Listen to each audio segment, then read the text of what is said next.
Hey, what's up, y'all? It's Poppin' It's D. About to react to this vid by Patrick CC. This is the victims of 50 Cent.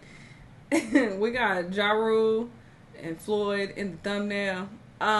This man is a menace, so I would definitely say he has a lot of victims. Let's see what he's done to these people. Let's watch. 50 Cent once famously said, "I have less compassion than the average human," and that couldn't be more true. If you become one of his enemies, 50 will embarrass you, troll you, and make your life much harder than it is. Today we are going to look at the stories of people who found their way on 50 Cent's bad side, starting with Mitchell Green, who had to give Fifth ownership of his house after getting caught stealing millions of dollars from him.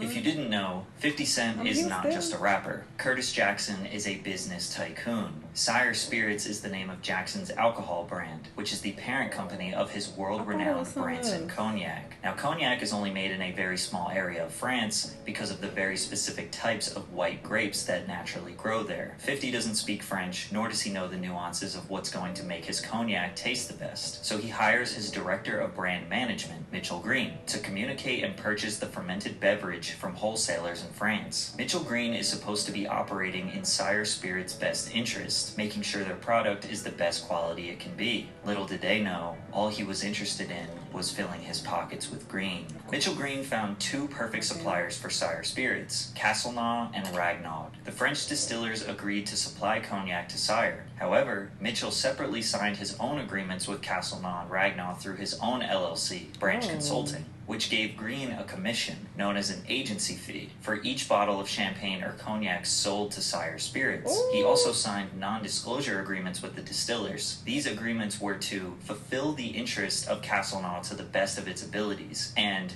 not sell or represent any other champagne to Sire Spirits besides Castelnau. So basically, while working for 50's company, he didn't try to find the best quality supplier in the best interest for the brand. He found a supplier that would pay him a little extra cash on the side. And for 2 years straight, Mitchell secured more than $2 million from the bogus agency fees. Green finally confessed to his schemes when someone threatened to reveal his misdeeds in an extortion plot. The liquor brand fired Green and took him to court. After being found guilty, a judge awarded more than $6 million to Sire Spirits in its legal battle with Green. 50 celebrated his victory with one of the nastiest trolls of all time. He set out to seize Green's assets, which included his home. And in a celebratory Instagram post, he wrote, "I think I'm gonna put epoxy floors in this place. I'm gonna keep it and his family pictures around. You know, as a theme for the place. LOL." This Instagram post is just one of the hundreds, thousands of posts he made to absolutely destroy an enemy. At this point, 50 Cent's Instagram trolls are a part of hip-hop culture, and anyone can catch a stray. Like this random guy on the street who was just enjoying the day. That's why I tell kids not to use drugs.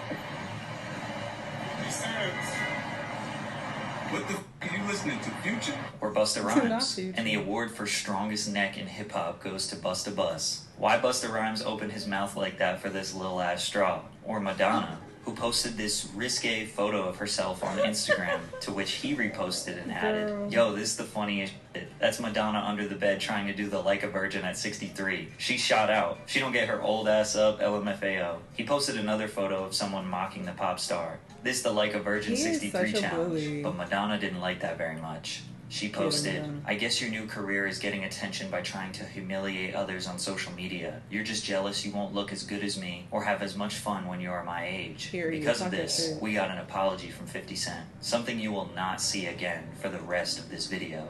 It seems like 50 has a soft spot for the lady. It wasn't a fucking shady ass apology anyway. Yeah, but from this anyway, I said what I thought when I saw the picture because of where I had seen it before. I hope you accept my apology. Not see again for the rest of this video. It seems like 50 has a soft spot for the ladies, besides Wendy Williams. He held absolutely nothing back towards her. Stay hydrated. But 50's been trolling long before Instagram. 13 years ago, he made a skit of him being rushed to the hospital after listening to Fat Joe's music. I need to drink my water. Don't listen to it. Oh, Lord. It hurt me. It was 50 Cent. I just want to thank everybody for showing the support. Combination of these little ass things. It's supposed to be Martin Yesterday, I listened to Fat Joe's record. She hurt me.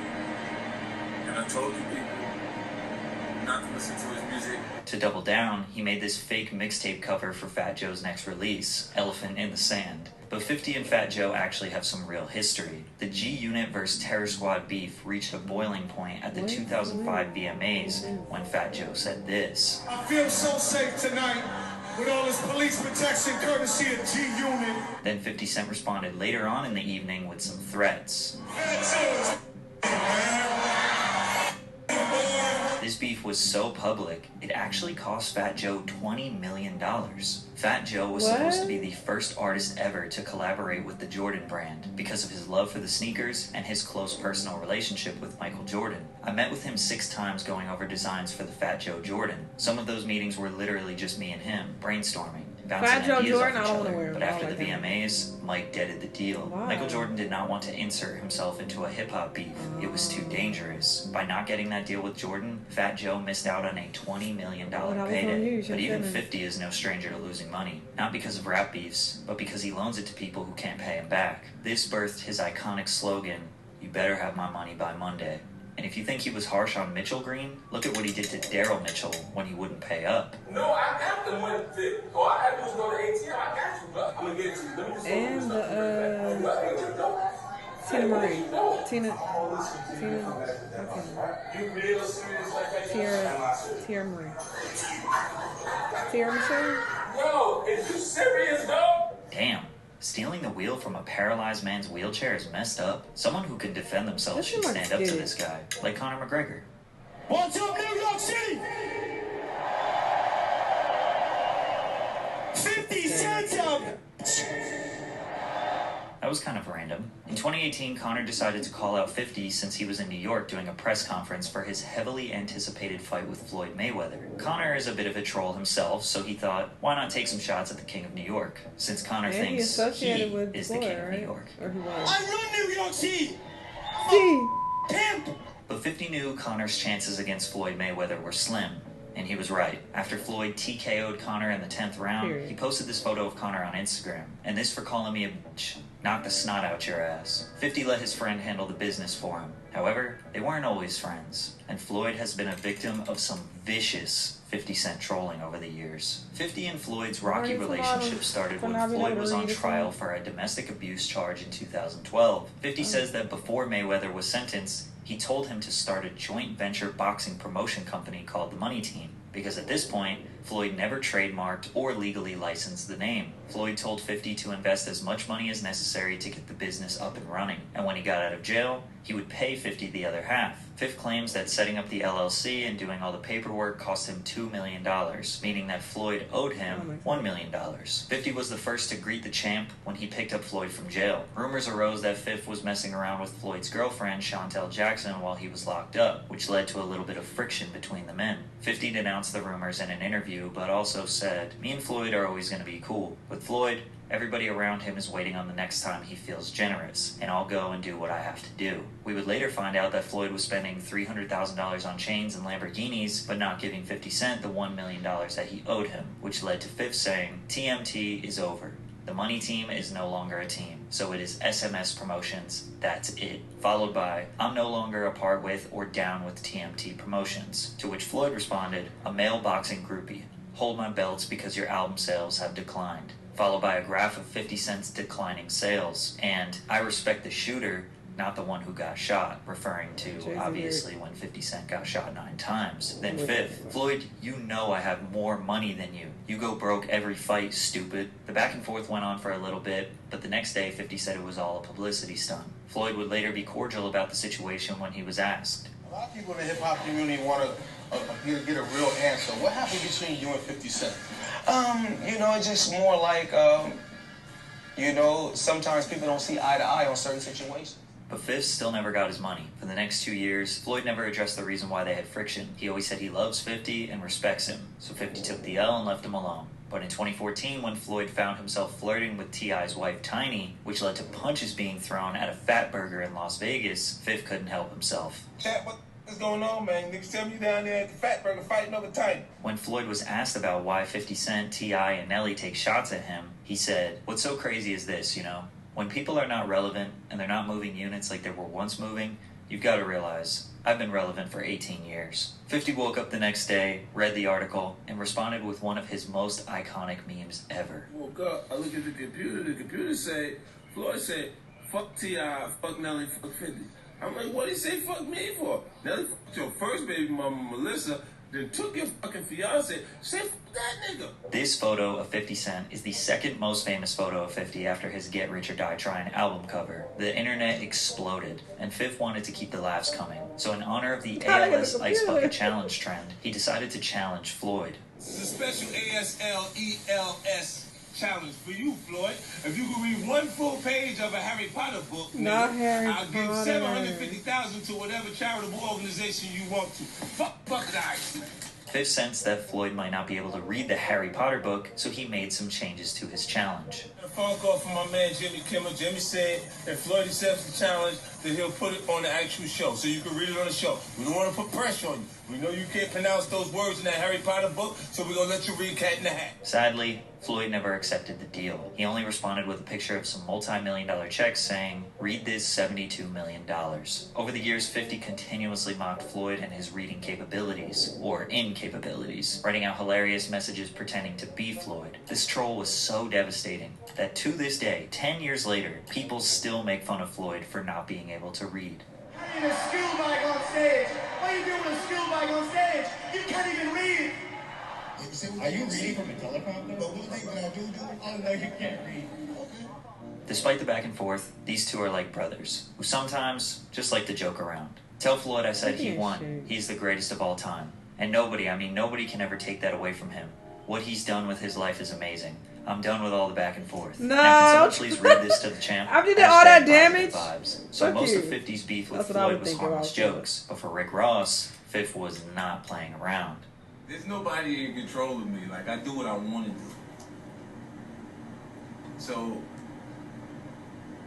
I'm deciding to fuck your life up. 50 was a huge part of exposing the fact that Rick Ross used to be a corrections officer, which when claiming to be a gangster, selling drugs, and living that life, previously having a job as a cop basically devalues your authenticity. 50 purchased the transcripts to his court case and leaked them onto the internet. DJ Khaled, just being associated with Rick Ross, caught some wind of 50's chaos. Y'all got this little poem I wrote for DJ Khaled. Check this shit out, right? It's called I Just Want to Tell You What a Psychic Told Me. What? The car tires got stabbed out. Now you know, I know where you be. I just want to tell you what a psychic told me. I know where your mama house at. Now look, you can see. But I just want to tell you what a psychic told me. I know where your mama work at. Now look at her, sleep. Showing up to his mother's workplace was some devious stuff. DJ Khaled saw 50 backstage at a show. He had a chance to handle the situation. This is how it went. I haven't really had a conversation with him. I seen him one time, like, he's one of the ones I let him go. Like, one night we was on the tour with the Locks. Mm-hmm. And I just came in the dressing room because I already talked to Jada and them. We already worked on music and stuff like that, and he was back there talking, and he got a good look at my shoes. What you mean? Oh, he had his head down. Got a good look at my shoes when I was talking to him. Damn. Khaled was shook. Where was Rick Ross to save his boy? Well, 50 continued to go at Rick Ross for many years. He even did an interview with the mother of Rick Ross's child where she willingly spoke about it. He was a correction officer. So we're clear he was a correctional officer. Yes, he was. But the only thing 50 hates more than Rick Ross is a baseball. Because what the hell was this pitch? Miss Jackson. And his first pitch was not I know you know. He's just a bit out. All this trolling and tough talk 50 does while he throws a baseball like that? 50 needs a taste of his own medicine. And he got that when this graffiti artist made this beautiful piece of him as Oprah. Lush is the name of the artist who is known for doing a little bit of trolling himself. A lot of his murals will poke fun at popular culture, celebrities, or meme culture. 50 Cent became a victim when Lush made his 50 Trump masterpiece in honor of a tweet that 50 posted just a few days before. And we also got Posty Cent, 59, Swifty Cent, Oprah Jackson, 50 Pence, 50 Tyson. No, wait, that's the wrong 50 50 Cent. Isn't it a little refreshing to see 50 get trolled? Even rapper Ja Rule DM'd Lush to let him know that Lush is his new favorite artist. Probably because Ja has been 50's #1 enemy, who is still catching flack from Fifth even after 2 decades. It all started in 1999. Ja Rule, who was also from Queens, New York City, was filming a music video when a friend of 50's ran up on him and robbed him for his chain. 50 claims that Ja ran into them both at the club and was scared towards 50 following the incident. However, Ja Rule denies seeing them together. Then 50 released Your Life's on the Line, which was a cutthroat diss to Ja and his crew, which led to a brawl in an Atlanta nightclub between the two crews. Who went down with that cat 50 Cent? Who went down with that? Who? The cat 50 Cent. Who? I don't know him, you know what I'm saying? But their next confrontation would take this beef to a whole new level. One night, 50 and Ja were in the same studio, Hit Factory in New York City. The G-Unit crew was upstairs recording, and the Murder Inc. crew was downstairs. Once Ja and his team got a tip, they went upstairs to confront them. In this tiny studio, a confrontation took place, screaming, threatening, and pushing each other. Through all the chaos, someone bumped into the light switch, which at that point, a Murder Inc. affiliate, Black Child, started stabbing people. One of them being 50 Cent. Although G-Unit member Tony Yayo says it was simply just a scratch, this certified a lifelong beef for the two. They exchanged multiple diss tracks over the years. I know niggas from the hood, you have no history, never poke nothing, never pop nothing, nigga stop from. With the most famous one from 50 being I Smell. In the 2000s, they couldn't even be at award shows at the same time. They couldn't be at concerts at the same time. But they were both on the Billboard Hot 100 at the same time. Both men were extremely successful, but with 50 having a much more cult-like fan base due to his Eminem and Dr. Dre associations, as well as his charismatic personality, the public usually took his side, leading to Ja feeling like he took the L when it comes to their beef. We can talk about it. Yeah, we took the L.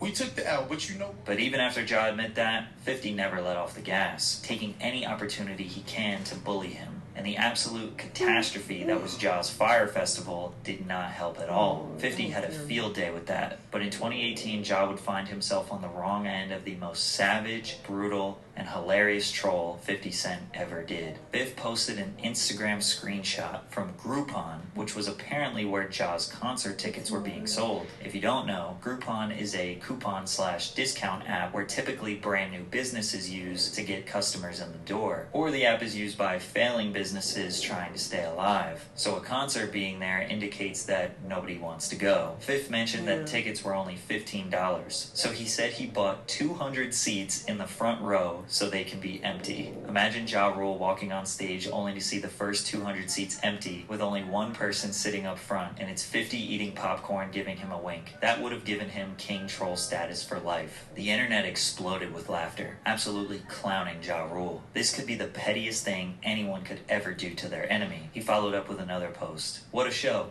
I mean, just great. Do it again. My kid went to the restroom. Now, as much as we all want to believe this is true, it likely didn't happen. I got 10 stats right now for anybody that can find footage of this foolery that this nigga's talking about. And what Ja is saying here is definitely true. But if you think about it, if nobody showed up to the concert, then nobody could have recorded it. So now you know. If you end up on 50 Cent's bad side, you could be turned into a meme for the rest of your life. By the way, y'all, I just executive produced a 7-track EP called... Y'all go support. That is very valid. How you gonna say, oh, find me some footage of who was there? Nobody was there because he's saying he bought 200 of the tickets. He sold it out. What you mean? But I think he trolling. I don't think he actually did that, but maybe he did. Who fucking knows? I don't know. Was his shit actually on Groupon? Because honestly, any proof of that? Maybe it was. Yeah, 50 is a fucking troll. He is a 50-year-old bully. It's like, at some point, you gotta hang it up. Leave people alone. This is not, giving you good karma in life, brother. Go be happy somewhere and enjoy your money. I remember he was, bankrupt at one point, but, clearly he's bounced back from that. So, go do something. This is ridiculous. Y'all let me know what y'all think, though. Let me know what other videos you want me to watch, and I'll see y'all in the next one. Bye.